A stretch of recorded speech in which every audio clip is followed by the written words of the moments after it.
I love it. I absolutely love starting companies. There's something about this, I love an idea and I love the challenge of bringing it to reality. There's just something about the detective work that like, how are we going to launch it and the strategy behind it? And, oh, we could do this and we could do that. There's something so invigorating to me about it. Welcome to High Agency, igniting conversations with inspiring people, leading transformative change. We've heard the story a few times. Brilliant co-founders meet, they build a massive company together, then they watch it decline or totally implode. And it's not because the product failed or the market disappeared, but because they couldn't figure out how to work with each other or how to scale the culture that actually helped them succeed in the early days. And it's the startup world's worst secret. The majority of startup failures aren't caused by bad ideas or lack of funding. They're caused by leadership conflict.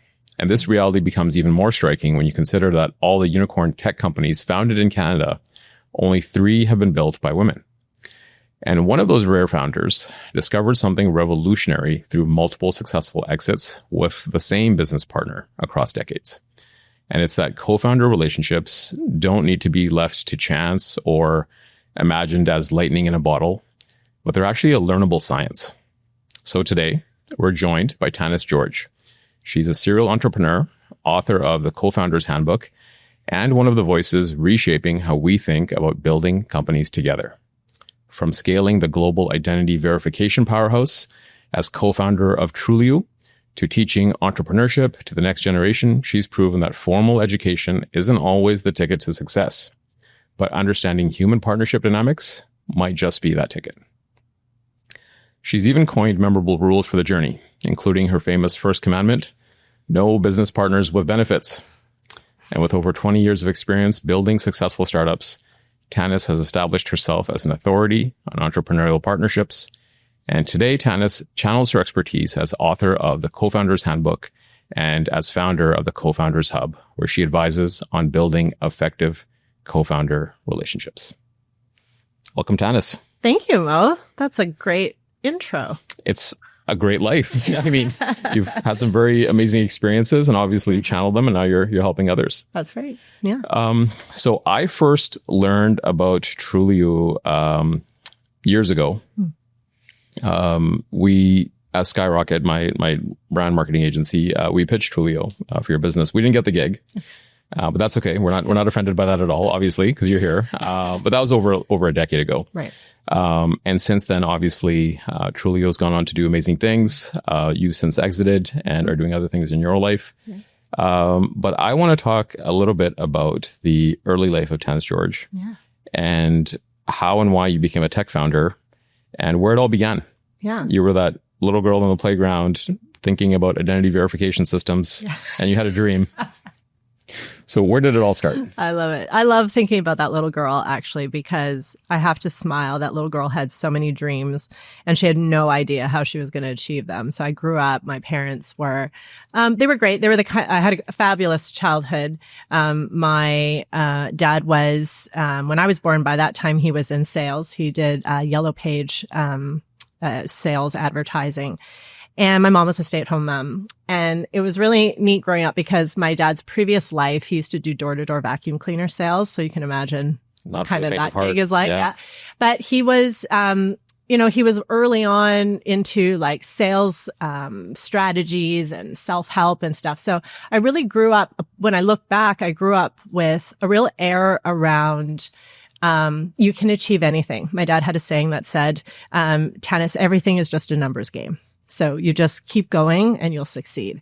And I guess that ultimately ended up creating in me this idea that really the world was my oyster. And so I never had any fear, but like what my future was going to be like, so I could dream big. But at the same time, my parents lived paycheck to paycheck for all intents and purposes. And so, we didn't grow up with any kind of privilege or mega opportunity. I ended up being the first person in our family to graduate high school. But my family and my siblings were all entrepreneurs in some way. So I saw that modeled at me. And then in high school, I started to see that a lot of the friends of mine whose families had money, I started to notice there was an entrepreneurship level to it. And so I was like, just kind of wrapping my head around. I don't think academics for me. I was a C- student. So I think I really did start to recognize that my path, my ticket's going to be entrepreneurship, although I never really was able to encompass it in that word. I just sort of knew I'm going to be doing something for myself. I mean, I feel some parallels there because I was a C- student as well in certain subjects. And in other subjects, I was like an A+ student. Right. And that was the dichotomy. It's like I was either going to get an A at something or struggle to pass. Right. And you're obviously able to do hard things. Yeah. So what was it about school that wasn't clicking for you? I saw it as a bit of a joke. So interestingly, fast forward a little bit, my co-founder in all my businesses, he and I went to high school together, and we were there to socialize.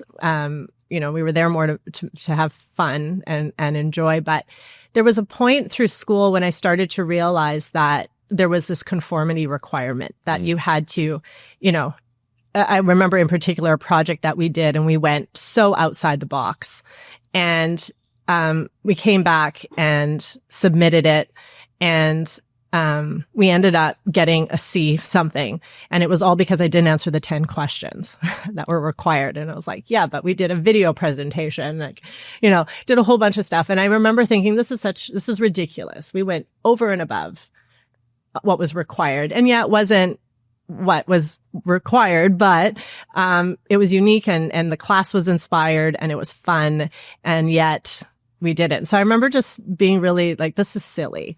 And I would always ask the question, when am I going to need this? So, math, when am I ever going to need to graph a parabola or whatever the word was?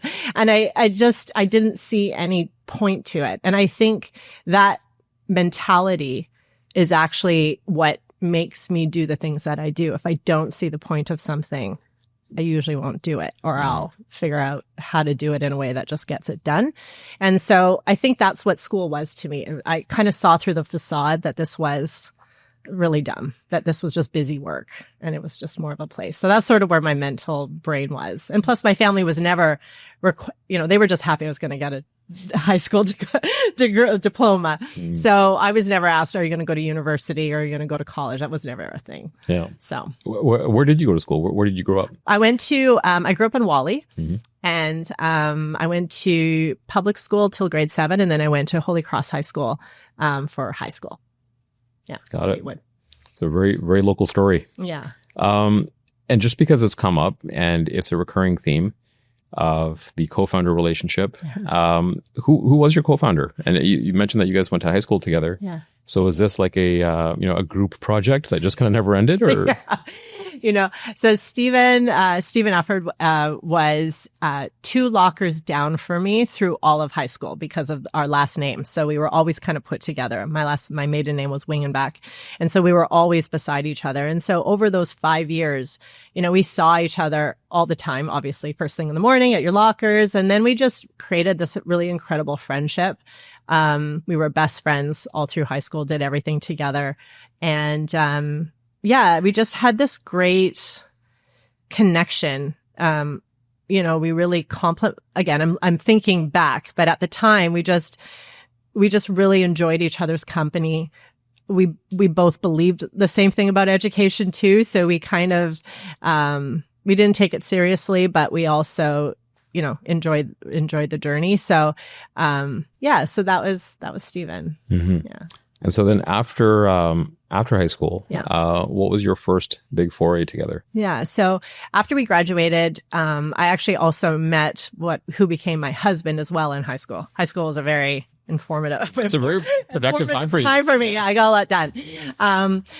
So I met my husband there as well. So a couple years after we graduated, I got married. But after high school, as much as like Stephen and I were joined at the hip, after high school, we started to drift. And just as life gets in the way and you go about your life, we just didn't see each other as much. And then he approached me a couple years after graduation and said, listen, he had some opportunities that he was doing down in the States. And he discovered that he couldn't get a cell phone.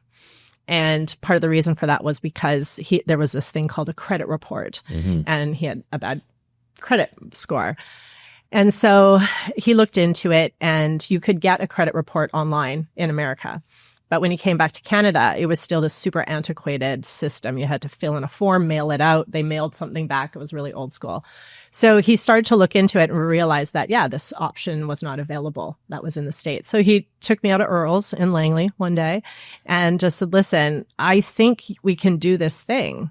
We can take these credit reports online. And I remember asking, what's a credit report? And so when I said yes to him at that moment, it wasn't because I was excited about credit reports and the opportunity to do that. What I was really excited about was just to be back engaged with him again and for us to do something fun together and maybe, get our friendship back, on a more regular basis. So that was actually why I said yes. And then at that point, iQuery was born, which was we brought online credit reports to Canada. With iQuery. Yeah. And what was it about Stephen's personality that was that made the idea of working together attractive? We worked well. When I see excellent co-founders, there's a fluidity between how they take things on, how they navigate decisions. In decision making, there's always someone who's conceding. Ultimately, or unless you're aligned, but someone brings up an idea and then the other person either accepts it or pushes back, and then there comes to a consensus. But for him and I, you didn't even feel that decision. It was an exploratory discussion, and then we just figured out a way to do it together. And so there was it was just a beautiful dance, I guess is the way that I can say it, that we were able to just, let's do this, or, oh yeah, and what if we tried that? No, I don't think that would work. What if we did this? But it was never his ideas or my ideas. We could just form together. And so I think that's what, that's what we do well. And plus we're very complementary. He has a set of skills that I do not have. And so I was able to lean on him for that and vice versa as well. What were those skills? So for me, I am very, I've learned about myself. I am a strategist. I'm very able to see all the different pathways that we can go. And sort of, I call it like a choose your own adventure. I'm able to what if we did this? This will happen. And then if this happens, that will happen. But because of that, I'm always strategizing. Well, what if we add this? And what if we do that? Whereas Stephen, was always able to, once we picked a path, he could keep me on the path, which you need to be able to do when you're in business. You need to be able to take a path and choose and go with it. And so he's a brilliant person at execution. He knows how to finish a job and get it done, but also able to, when you got to pivot or take a turn he's able to very fluidly move in these little directions that are required, especially in an early stage startup. Have you heard of EOS, the entrepreneurial operating system? No. So it's basically a business framework for companies that might be struggling with growth, or are just looking for some best practices and systems on how to surface good ideas, operationalize those, how to actually break down goals and put your company on a path for growth. And one pattern that they, I think, first researched and witnessed and then established really specifically was in the leadership of a company. And they described these two roles under which, sales and marketing and operations and finance and admin all sit. Well, those two roles are visionary and integrator. And it's the exact pattern that you just described. Right. There's a big idea, strategic, visionary that has the mindset for that level of and type of creativity. Yeah. And then there's the integrator that works really well with that, but is able to take that and operationalize it. Yeah. And then later on, when the visionary has 20 new ideas within 48 hours, the integrator is able to say, well, actually, here's where the priorities are and how we're moving. Yeah. So it's just fascinating hearing you actually define it so well without even having heard of that framework. Never heard of that. And actually, I will say about Stephen, I mean, all around, he's an incredible business person. He's able to really take all of those pieces. But I think what makes it even more unique is, being able to be on a path and then moved. Like I know, it's easy to move me, hard to keep me focused. Whereas, he can be focused, but he is also movable again, which is, I see that as a conflict sometimes with folks who are there like, no, we finished this and it's hard for them to move off it. So, but yes, I see that as two really important abilities. And so iQuery, did that morph into Trulioo later? No, but it played a role. Okay. So, so over the course of the first 10 years that we were partners together, we built and exited 3 tech companies. Each of them took about 3 years to build. And we stumbled into each of them, really is the way it so happened. I always joke that at the end of every company that we built, we would kind of shake hands and be like, well, that was fun. And then, eventually down the road, all of a sudden he'd be like, oh, I got a call and, oh, well, let's explore that. And then the next thing we're back into another business again. So we stumbled into an industry that was very incestuous, very niche. And we ended up being able to make ourselves what we called the Switzerland of identity. And so people would sort of come to us because we had no real ties to any particular player. And so we were very neutral. And so we were able to sort of play with different players within that industry. And no one felt like, we're taking them from something. And that was actually a key thing that I think really helped us to be able to build a network within that industry. And people or organizations were very open to working with us. So so that was iQuery was 3 years. It was acquired by the company that he got the idea from in the States. And then our other 2 companies were also in the identity space as well. So Trulioo sort of stemmed from that, but from our experience in understanding identity. I mean, that's a lot of subject matter expertise of, working in that domain and having these sort of, parallel companies. And then you mentioned that you kind of stumbled into every project. Yeah. So how did you stumble into Trulioo? So Trulioo, after we built our first 3 companies, basically we used to say like we gave our 20s to business. So we did that over our 20s. And then by then I had decided I wanted to be a mom. I wanted to start a family. And so after the 3rd company, I felt we really did shake hands and say, well, that was fun. And so I did start a family. When my youngest was like 5 months old, not even, Steve said, listen, I'm going to head to Silicon Valley, take an idea that we had and explore it down there. We had never done Silicon Valley, had never done that kind of thing. And so he's like, I'm going to go down and explore this. And we had some money. I remember we had some money left over from our previous sale. And we thought, well, we could take the money out and pay tax on it, or we could leave it in the company and just try a new idea and see where it goes. And so I said, yeah, leave the money in, let's do it. But I'm not going to necessarily be part of it because I'm starting a family. So off he went to the Valley, went to Sunnyvale, worked at an incubator, worked on the project in an incubator down there. And, slowly over time, he was able to kind of get the idea up and going. And the next thing we know, we're pitching and raising money, and we're back in again. So that's that's kind of how that started. But was it a hard sell that time? Because if, you were starting a family. Yeah, it was. I wasn't sure how I was going to be able to make it work. Again, with 2 small kids, I remember I was heading down to Sunnyvale he would do all the pitches. And then when we'd get a call back, I would fly down to San Francisco and be there for the second pitch to investors. And there was a couple times I brought the nanny and my son with me because I was breastfeeding still. And I had to do that and then go do the pitch and then go. So, I didn't know how we were going to make it work. And what sort of sacrifices we didn't really know how it was going to change things. And I think we were a little naive going in about what that was going to look like. So it wasn't an easy ride. Yeah. I mean, I feel like you need to be a little naive. Because whenever knowledge is too complete, it can be quite daunting and overwhelming. For sure. Right? Like, can you imagine knowing everything? Well, and that was actually one thing we never did. We actually, specifically, when we started a company, we knew of the competition, but we never did a deep dive into, I know they often say, oh, you should find out who your competitors are and go through it. But we felt like that would change how our vision would go. So we actually stayed very light on exploring what other people were doing to solve a problem. We really focused on our expertise.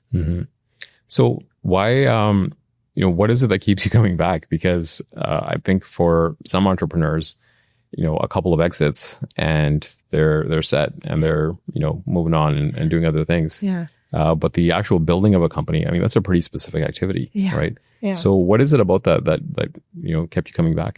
I love it. I absolutely love starting companies. There's something about this, I love an idea and I love the challenge of bringing it to reality. There's just something about the detective work that like, how are we going to launch it and the strategy behind it? And, we could do this and we could do that. There's something so invigorating to me about it. If I could just do nothing but start companies, I would.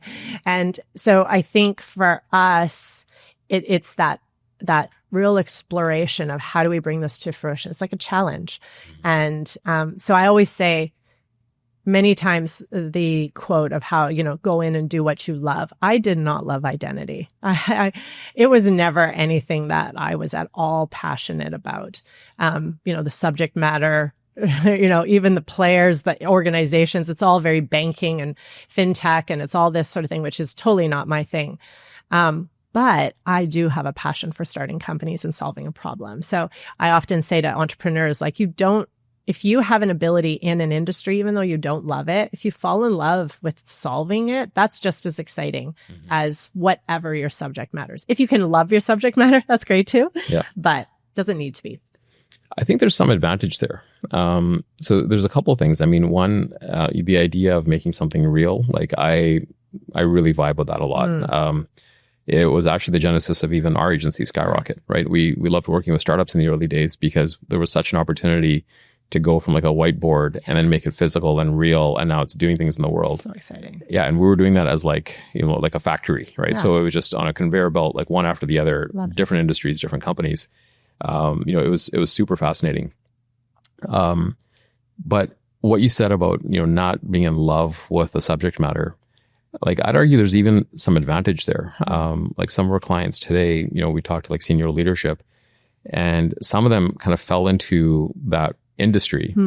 So they're not really in love with the industry, but they love the leadership. They love the people.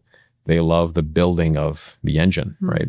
And that amount of detachment actually gives them some better decision making because they're not getting into the weeds of being in love with like the ingredients of the thing, right? Totally. They're maintaining a perspective and a picture. Absolutely. And as a result, are able to continue focusing on the solution. Yeah. Yeah. I mean, there's so many ways that an entrepreneur can explore something. And I just feel like that one piece, just the passion for taking an idea and moving forward. This is why I limit my advising of entrepreneurs, because I find that once I advise somebody, I'll probably think about their business for like 2 weeks afterwards, and I end up setting aside whatever I'm working on because it's that whole creative side and that whole journey creation is really exciting to me. Yeah, I have an unsolicited advice disease as well. I'll get like a random phone call and somebody will be like, hey, what about this? And then, days later, I'm like, what about this? Try this. You should do this. I was just thinking. Putting more thought into it than the entrepreneur. Totally. Yeah. You're in the shower and you're like, oh man, I gotta. True. So, we're not talking about the next company you're starting with Stephen yet. I'm not even sure if that's, happening, but I'm sure it is at some point. But at some point you recognize that there's a interesting pattern here that other people could potentially learn from. So the Co-Founders Hub came out of that? Yeah, it did. So once I recognized that there was going to be a point when I would step out of the day-to-day at Trulioo, I had to really, because I did end up stepping out. I decided I wanted to be home with my kids and, build into them. I always say, I think, I don't know if it's I would go so far as to say, I think women have a more intent, are able to be find more satisfaction in raising kids. That's a broad thing. But I looked at raising my kids almost like little startups. Like it's quite comical the way I raise my kids. But I really was looking forward into building into them and helping them create their journey together. So I was really excited to do that. But when I recognized that I wasn't going to be in the day-to-day anymore, I knew I had to do something besides just working as, being a mom. And so I thought, well, what am I excited about? And there was two things that I realized. I love travel and I love public speaking. So I said, okay, well then what is my topic? And so I came up with 3 topics I could talk about. Obviously I could talk about entrepreneurship, but there's lots of saturated, a lot of people talking about it. I could talk about being a woman in tech, which when I started Trulioo, that was when this term women in tech started to come out.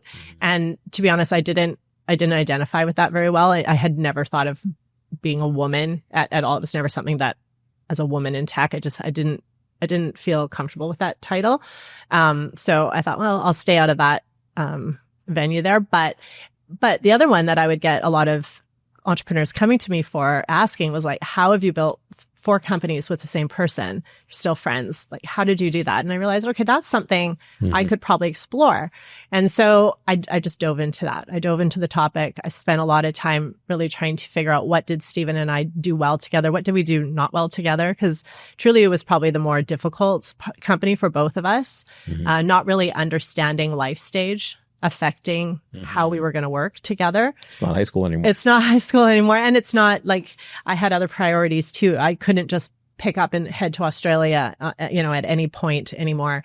And, so I knew, so we had our ups and downs. So I really explored that. And then I went out to friends and people that we knew in our network. And I started to interview them and say, how has your partnerships worked or how did they fail? And across industries as well, not just in tech, but people in construction or people in accounting firms, like how have you worked with your business partner?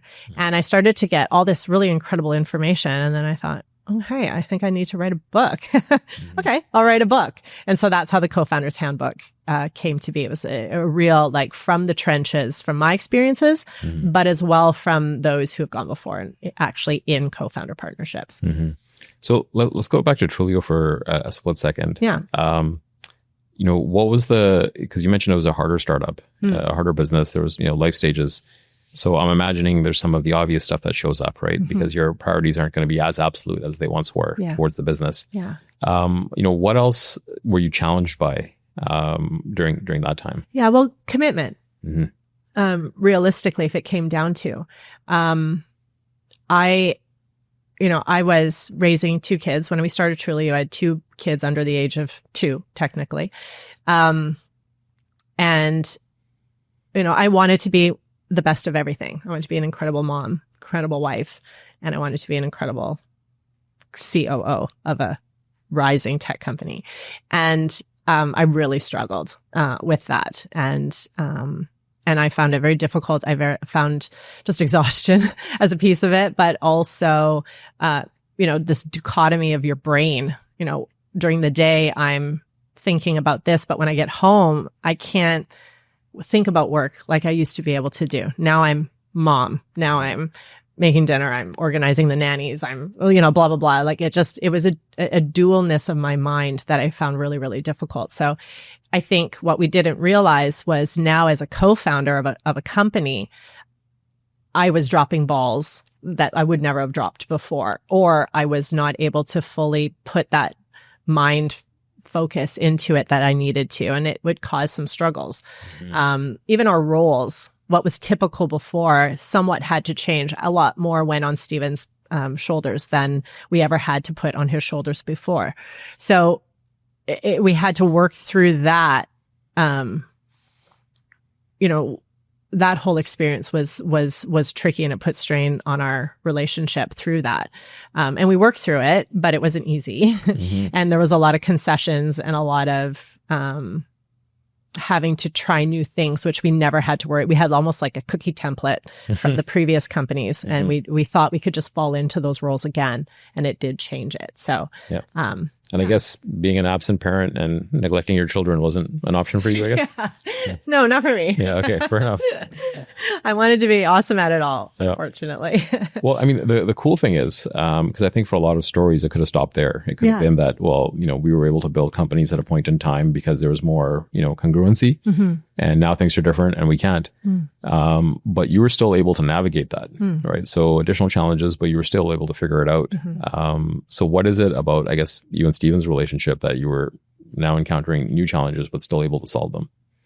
Well, I think we knew each other's true dedication to work. Mm-hmm. So I think deep down, we both knew that if I chose to, I was doing this as a choice, not that I was inherently a ball dropper or that I wasn't a committed person. Mm-hmm. And so it was just sort of figuring out how do we change how we relate to one another? How do we change how we communicate? What roles, how will our roles change, so that I can do things that are maybe require me less to be in the office on a daily basis. Mm-hmm. So it really was just the conversations. And as I now help co-founders walk through, from that experience, I'm big on communicating expectation. Don't leave it with this, I think they're going to take this on. And I don't say, I'm always making sure that if you can't do something, explain to your co-founder why you can't do it and have those deep discussions, that transparency, that authenticity, be vulnerable and share it, because then resentment won't sneak in. Trust can be maintained. All these really core foundational requirements will remain. Yep. There's that saying that unspoken expectations are pre-planned resentments. Yeah, 100%. 100%. Was there something that surprised you during this process? Like, was there something that you learned about yourself that was actually showing up as a surprise and something new?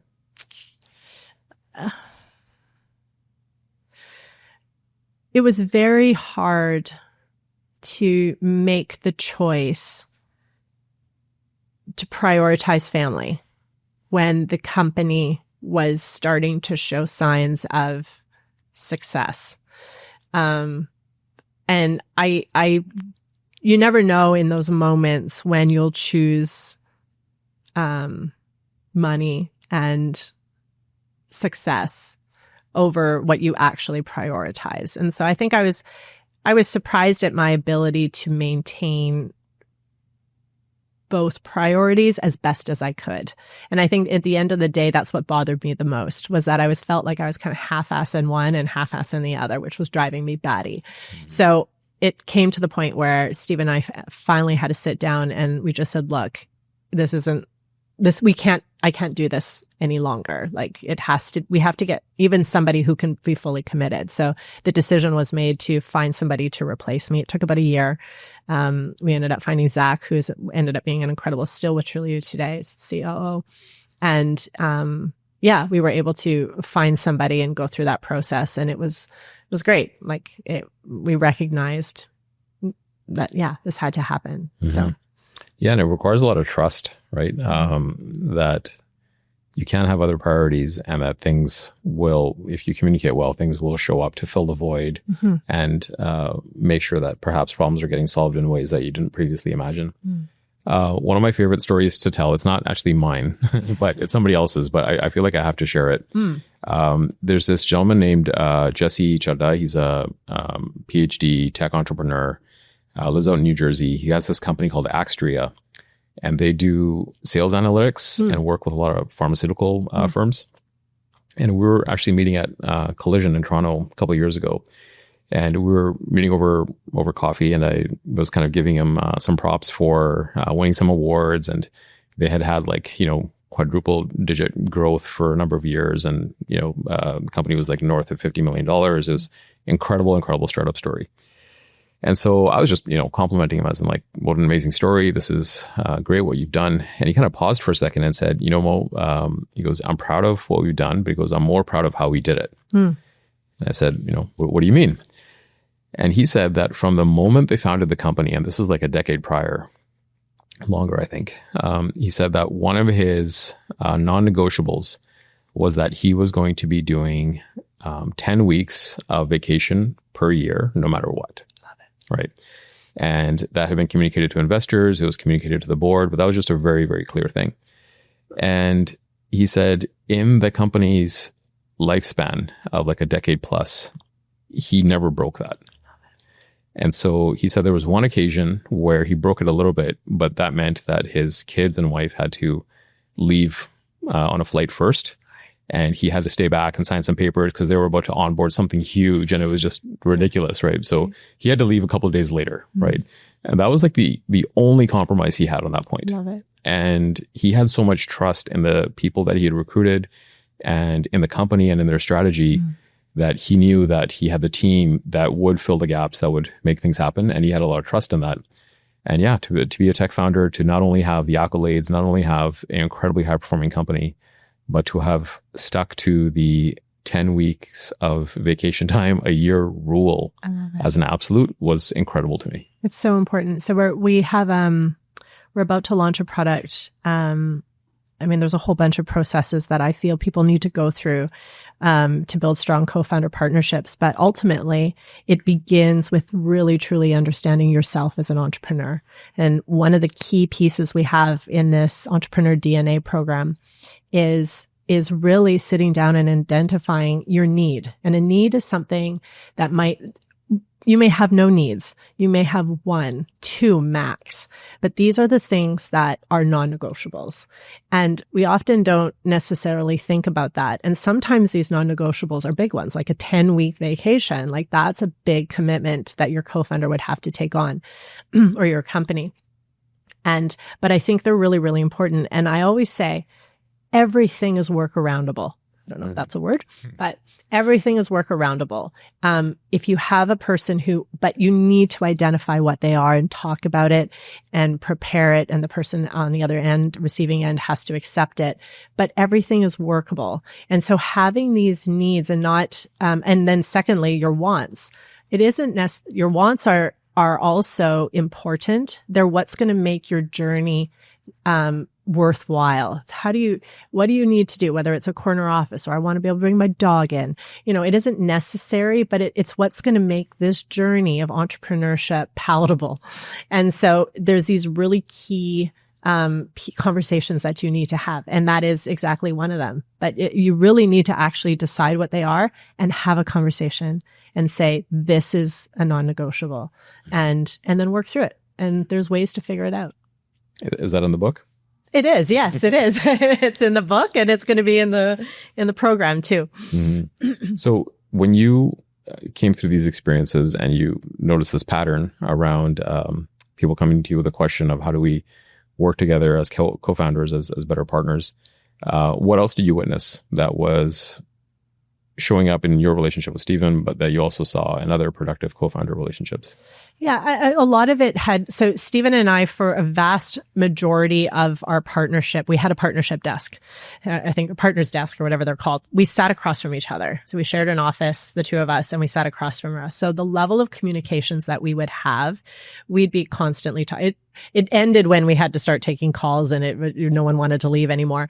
But there was a big piece of our time together that we spent sitting across from each other, and just natural conversations would flow from that. So we would just sometimes get no work done in a day because we'd just talk about strategy or ideas for like hours at a time. So that was something, again, in hindsight, going, oh, that's how you navigated all the different paths that you could go as an entrepreneur. through this communication. And then we would whiteboard as well a lot. We would take all the possible ways that the business could go, and we'd like a choose your own adventure. We'd play it all the way down to the end, and then we'd update it and go, okay, well, this ended up going this way. So we always had a really deep picture of where the company was going. And it was in those conversations that it was like clarity came into place, and you could actually go out and make decisions even without your co-founder because you knew the path we were going. So to me, the number one thing that I work with co-founders on is actually having them truly identify their vision. We sort of have it, but as things are moving, it can change. So I'm constantly talking about setting time for communication, realigning your vision and goals, talking about anything that just pops in your brain. If one founder starts to go, I think I might want to exit, talk to them about it. Like, what does that look like? Is that 5 years from now? All these things, all these little questions, conversations need to be continually had. Mm-hmm. So I think that's what we did well in hindsight without even knowing we were doing it. Mm-hmm. Yeah. I mean, there was this video floating around, I think on Instagram somewhere. It was one of these Gary Vee posts. And he was kind of talking about like the key people in your organization, right? Whether it's a star employee or like a partner. And the way he put it was that you can't have a key person in a company and not know what motivates them. Like if you don't know what their vision is, like even as individuals and what drives them, 100%. He's like, you need to set up like a 2.5 hour dinner, like right away. All day long. Yeah. Goals and aspirations is one of the main pieces that, again, we work with on the entrepreneurial DNA thing is not just your goals for your business, but what are your personal goals? Sometimes we keep these things because it's like, oh, it's my personal life, me and my wife or me and my spouse or where we have this going on plan. You need to actually share that. I always joke that Stephen found out I was pregnant before Dave did, my husband, because when I found out I was pregnant, my husband was on a trip, and that exact same day we were planning a business trip to, I think it was Australia or something like that, and we had to book the flights, and I had to let him know. But by that time, I'm going to be pregnant, but don't tell Dave yet because I haven't told him. And but these are literally. That is how intimate this co-founder partnership becomes. You can't hold anything back. So they need to understand even your personal goals, whether it's I want to get a dog down the road or I want to have another kid. Like those are conversations you actually have to have with your co-founder because it affects your business. And not because you have to change it, but they need to know. They need to be that involved. It's such an incredible relationship. Yeah. And I think, that sort of bifurcation, that dichotomy is born out of probably like a good intention. Like I've heard this phrase a million times and I used to struggle with it myself, but the idea of work-life balance. And I always hated it. And people around me kind of got the impression that I hated it because I just wanted everybody to be working all the time, which, might be true. I do have a problem with that as well. But it was actually because it was kind of creating the separation, right? This fallacy that there's a work persona and there's like a personal persona. Totally. But I think that's like the root of mental health issues because like our biology doesn't know that we're trying to be two different people, right? We are only one being. And so it was a previous job like a lifetime ago and a mentor of mine that said, it's actually work-life integration of how do you build it all into an integrated plan, right? And have components of it. Who are the people that influence you behind the scenes? It's often the person you sleep with, but it's also, is it your parents? Are your parents feeding into your co-founder's story? Are they do they have their ear? That's another component that we walk people through is really identifying who's behind the scenes that's sort of tipping you in a certain way to make a decision. And these people are often not in your business. They're actually in your personal life. And so identifying who they are and then including them so they have an understanding of what's happening in the business. They're not going to understand everything. This is why I say the co-founder partnership is so incredible because that co-founder knows you in a way that even like your spouse won't necessarily. They understand what it took to get that success. Your spouse will always be, on your side, but there's a built-in bias there. Yeah. There's a little bit of bias. But so your co-founder truly understands that, but you still need to bring these people of influence in because if they understand your business a little better, they may not be telling you, hey, try and get more money. You need a bigger salary. Well, you need to understand more about how the business is going. And so I always say, include these people in your life somehow. They don't have to be involved like on a regular, but take the time to explain to them how the business is going. Let them understand what's going on behind the scenes. Mm-hmm.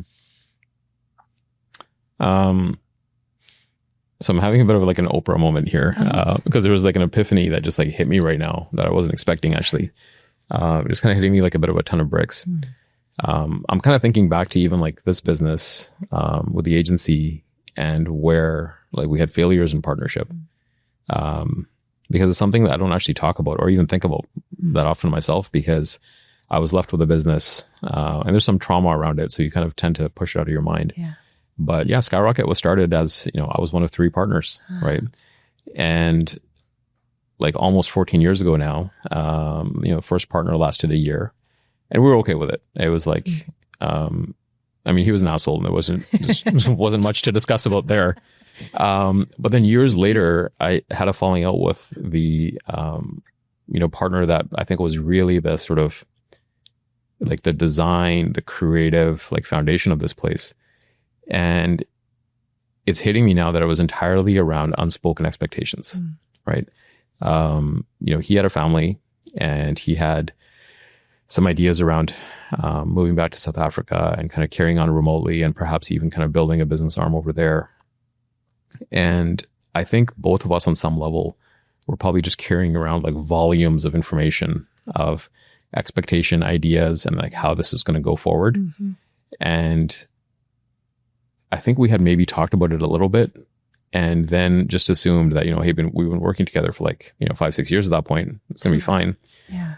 And he left to South Africa, moved. And again, these are all plans that I had signed up for and everything. And I kid you not, within 60 days, we were done. Yeah.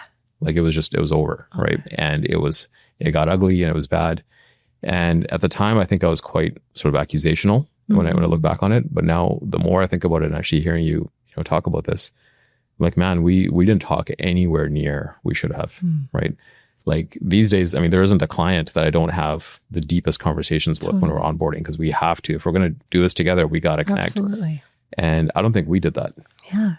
Yeah, it's actually shocking how much you have to learn about yourself and then learn about your co-founder. As deep as, how do you handle conflict? Why do you pull away when we're having trouble? Like sometimes you just think, oh, well, you're just a jerk. You're giving me the silent treatment. Well, no, that's actually their conflict style. It's avoidance. You have to find that out. So you go, oh, you're avoiding. Let's pull that out. There's so much to know, but it's also about yourself. We often think we know ourselves, but we actually don't. When it comes to actually sit down and write and answer a question about yourself, you go, oh gosh, I actually never really thought about that. And you start writing things out and you start talking about yourself and you go, wow, yeah, this is how did your childhood shape your business journey? Yeah. I came from a family with little. So, you never know what it is that moves you. And so then that will affect how you make business decisions. Of course. And we don't realize how much all these unspoken things, all these influences we have in our life, all these past experiences, how much, even in the tiny minutia little details, how you handle culture, how you handle all this stuff stems from who you are. So if you don't know who you are, you're thinking you're making decisions, let alone if you don't truly know your co-founder, you don't know what's moving them. So this idea of really going deep, really going intensive, it lays such an incredible foundation that you can then work from because you have all the puzzle pieces in front of you to work out. Mm-hmm. Yeah, that's incredible. The co-founders that you're working with today, or perhaps just founders, and you're working with them through the Co-Founders Hub. Yeah. What sort of challenges are they dealing with? What sort of phenomenon are you seeing? You got this famous quote around, or the phrase that I had in the introduction that, what was it? No co-founders or partners with benefits? Co-founders with benefits, yeah.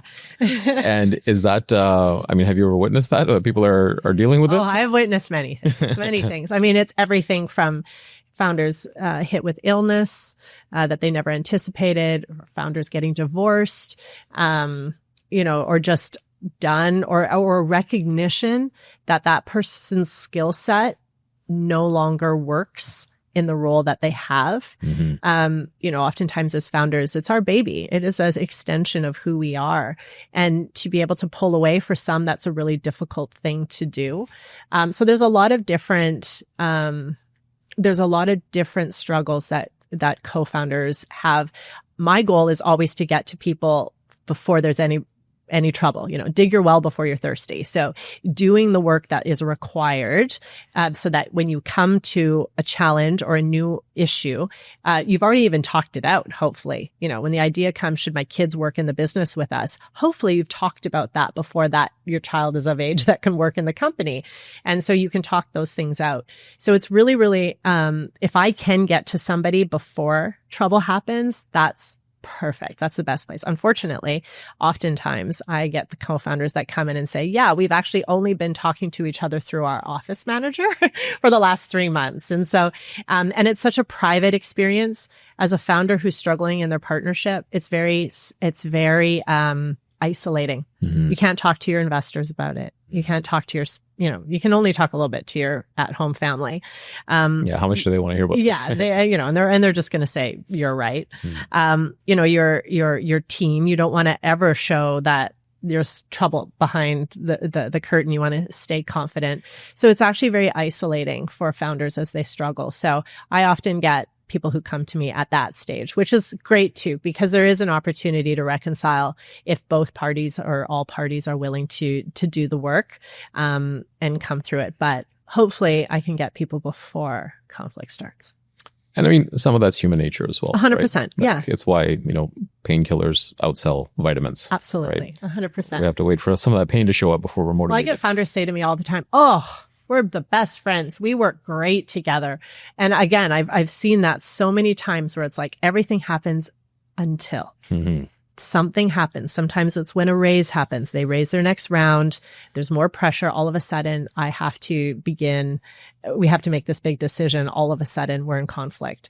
You never know when that can happen. So as much as even if someone's like, oh, my co-founder's the best, great. Then you're going to have no trouble doing the work to really clarify where everybody stands. And let's just make you stronger even more then, so that as your business continues to grow and the challenges get bigger and more is at stake, you are totally guarded against any of the issues that can come up. What are you excited by right now? What are you doing? What are you seeing in the world? I'm excited about AI. I've been vibe coding for the last 4 weeks. I am so excited for the new world. I'm excited. And in the new world, I mean, just opportunity being available to everybody. Stephen and I are non-technical. Neither of us have ever written code. And that was always a challenge for us. That was the number one thing, finding people who could take our idea and turn it into a reality, coding. And so now to be able to take all these trillion ideas I have in my brain and actually be able to just do it myself, and it's just a game changer on 1,000 levels. And I get so excited talking to friends. I have a friend, she's an artist, she's a painter, and she has this idea for an app she wants to do. And I'm like, you can do it. Come over. I'm going to show you how you can literally do this yourself. You are in the game now. You can totally create. And I'm so excited about it. And what's the next, evolution for Tanis Jorge, Co-Founders Handbook, Co-Founders Hub? Yeah. What else are you building? What else are you creating? Is there something you can share? Is it all top secret? No, it's not all top secret. Well, for the Co-Founders Hub, so what we're working on now, as I mentioned, is we have the Entrepreneur's DNA program. So it's a deep intensive where it helps you dive in to know exactly who you are as an entrepreneur, truly be able to identify your strengths, your weaknesses, your perspectives, the influences you have, all of that, so you can create a true picture. And then once you have that, you can share that with your co-founder so that they understand you a little better. And then we have the AI component, which goes through and truly integrates all your responses and actually now can help you find more insights and create an action plan basically on how do you communicate better. It really will explain, how your co-founder, it receives information this way and you receive this information this way. And so here's where you're going to not be aligned. And so here's what you can do. So it's a really, really deep relational program that helps you to really better understand. I'm really excited about that because we have had so many aha moments with people saying, I had no idea that my partner felt that way or saw things through the world in that way. And now I understand why they make this decision on a regular basis. I can understand that better. And so that to me is really exciting, just to be able to see that that level of deep insights that we can now pull with the advent of AI, which is really, really cool. So that's exciting to me. We started a school called Live, Learn, Launch Academy. It's just small. It's just right now we have just 10 students, but we're really creating a curriculum as well. We've thrown out 80% of the BC curriculum, and we focus just on entrepreneurship, financial literacy, life skills, critical thinking. And we've kind of made those the key foundations. And then this year we're adding a huge AI component as well. It's my estimation that education is dead the way it is now, and that it's time to look at education from first principles, which is what are the actual skills you need to engage in the world today. And it isn't pre-cal. It isn't algebra. It isn't even honestly knowing how to write an essay, which is a really hard thing for a lot of people to wrap their heads around. Those days are now. It's about how do you form an opinion? How do you communicate that opinion through prompts? How do you engage storytelling? How do you look at people in the eye and pull them into you? These are new skills now that have been dropped. And I think those people who can really, I think the next generation that can be taught that will be miles ahead. It isn't about a college degree anymore. I mean, I think in a lot of ways it's, what's old is new again. Because you think about how philosophical thought and how, existence and being was interrogated and understood, whether it was Eastern philosophy 4,000 years ago or, Western philosophy up to, 2,000 years ago and beyond. Most of the time was spent being human, right? And dealing with human relationships and how humans relate to each other. And in between various revolutions and industrial revolution, which I think we're, just still in the halo effect of and will be for some time, kind of went into this period of now treating humans as cogs in this machine. And hopefully we'll figure out a way to break out of that. But I mean, that's the opportunity I see with AI in the future. And some of what you're talking about is if, as people and humans, if we spend most of our time learning how to think, being creative, learning how to communicate and relate to each other, you get to spend a lot more time being human, Absolutely. Right? Rather than being a cog in this machine. 100%. And really knowing, knowing who you are and knowing what you can contribute. But it is back to the skill set of being a person. It's important again, very much. How do you communicate? How do you build relationships? How do you network? How do you have a conversation with somebody one-on-one? Those things are gonna be really, really important today. So yeah, well, that's exciting.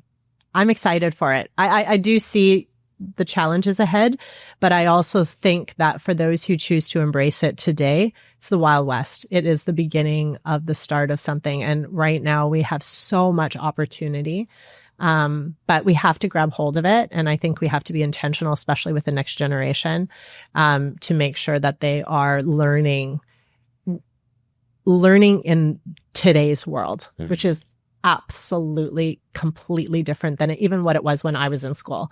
It's a totally different world. We cannot teach them the same things that we used to teach. It needs to be completely turned on its head. I'll completely agree. I mean, I think people and systems today are overwhelmed by their perceived rate of change, but without understanding that this, we're not even 1% into the journey yet. Oh gosh, of how much this is going to absolutely, and it's going to come up really, really fast. So, so I'm excited about. So that's a topic I could spend. We'll do a part 2. Yeah, I promise. All day long. How do we change the education system, and how do we really equip children for the new world?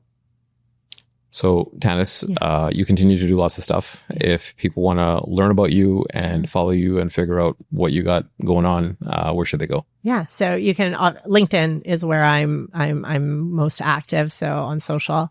And then, for booking for speaking and stuff like that, I have my website, tanisjorge.com. And then the Co-Founders Hub, we will be launching our first, line of products and services for co-founders. I'm hoping in the next 8 to 12 weeks, I would say. And yeah, so those will be the three, cofoundershub.com. Amazing. All right. Awesome. Thanks for coming in, Tanis. Thanks, Mo. It's fun. Well, hopefully we've given you a lot to think about. That was High Agency. Like and subscribe, and we will see you next time.